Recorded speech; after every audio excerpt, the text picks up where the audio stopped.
देश और दुनिया की तमाम छोटी और बड़ी खबरों के लिए हमारे चैनल को सब्सक्राइब करना न भूलें और बेल का बटन जरूर दबाएं।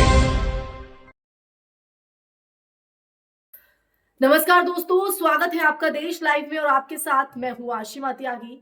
दोस्तों, क्या दुनिया एक बार फिर वही खूनी पटकथा देखने जा रही है जो 2 दशक पहले इराक में लिखी गई थी? क्या जिस तरह अमेरिका ने, जी हां, अमेरिका ने जनसंहार के झूठे हथियारों के नाम पर सद्दाम हुसैन को फांसी के फंदे तक पहुंचाया, वही स्क्रिप्ट अब ईरान के लिए भी तैयार की जा रही है क्या? तो आज यही सवाल हर किसी के जहन में घूम रहा है। इसी सवाल का जवाब ढूंढने की कोशिश करेंगे आज चर्चा के माध्यम से। चर्चा में आगे बढ़े, विस्तार से आपको बताएं पूरी बात। उससे पहले आप लोगों से अपील, इंसाफ की आवाज को बुलंद करने के लिए और सच्ची पत्रकारिता के लिए हमारा यानी देश लाइव का सहयोग करें।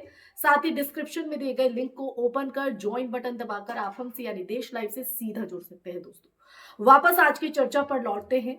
जब भारत सरकार अपने नागरिकों से ईरान छोड़ने की अपील करती है, जब अमेरिकी राष्ट्रपति डोनाल्ड ट्रंप ईरान के व्यापारिक साझेदारों पर 25% टैरिफ ठोकते हैं, और जब अब तक की सबसे बड़ी हत्या जैसे दावे अंतरराष्ट्रीय मीडिया में उछाले जाते हैं, तो यह सवाल उठता है कि क्या यह सिर्फ संयोग है या किसी बड़े युद्ध की प्रस्तावना?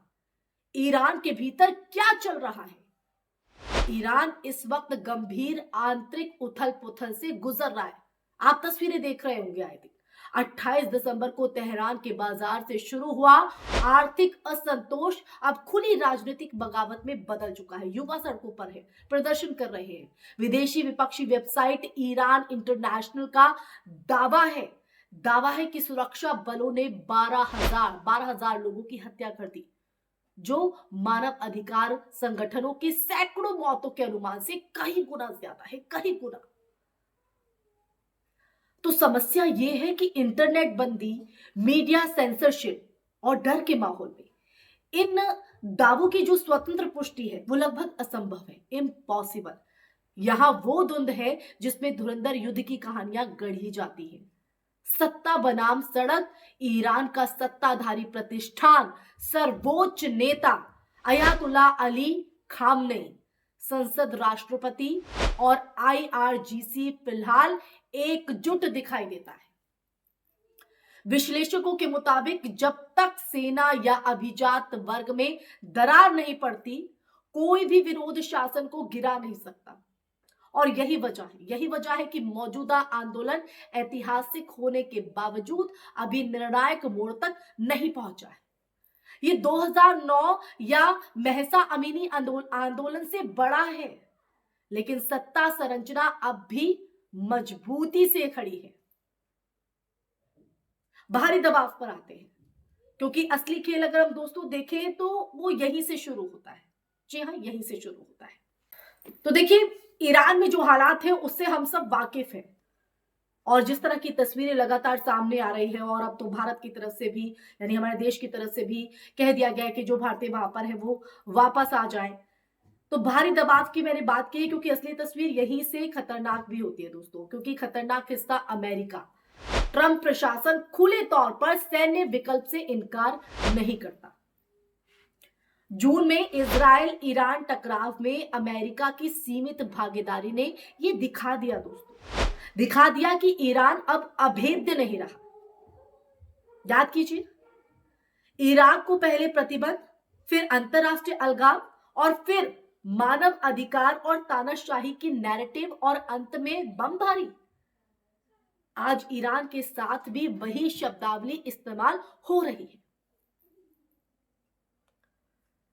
दमन, नरसंहार, अवैध शासन, जनता बनाम तानाशाह। क्या ये वही सद्दाम मॉडल है?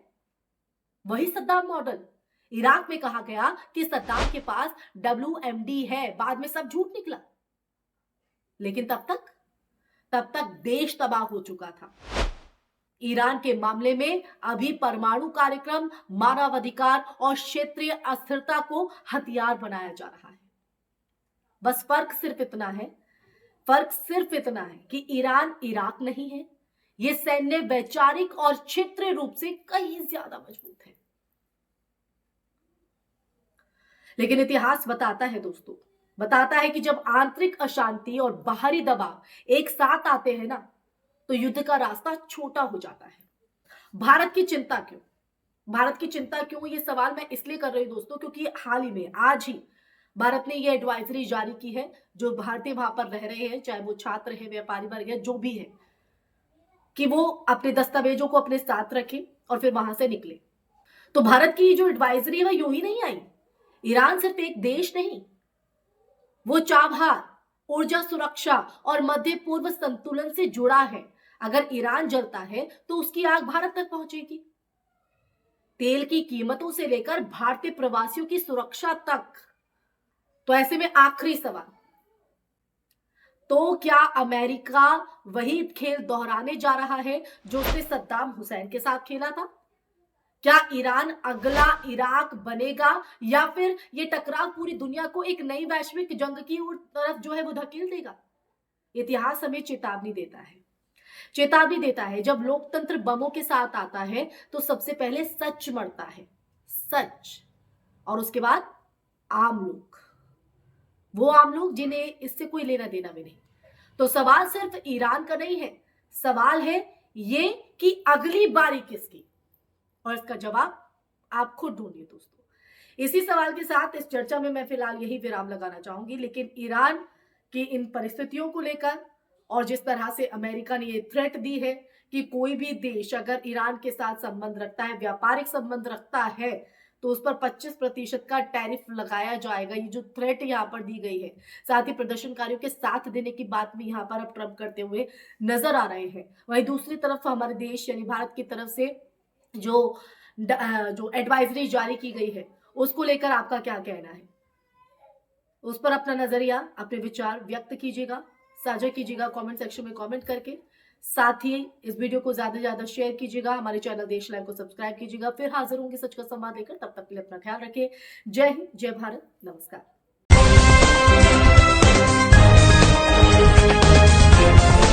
देश और दुनिया की तमाम छोटी और बड़ी खबरों के लिए हमारे चैनल को सब्सक्राइब करना न भूलें और बेल का बटन जरूर दबाएं।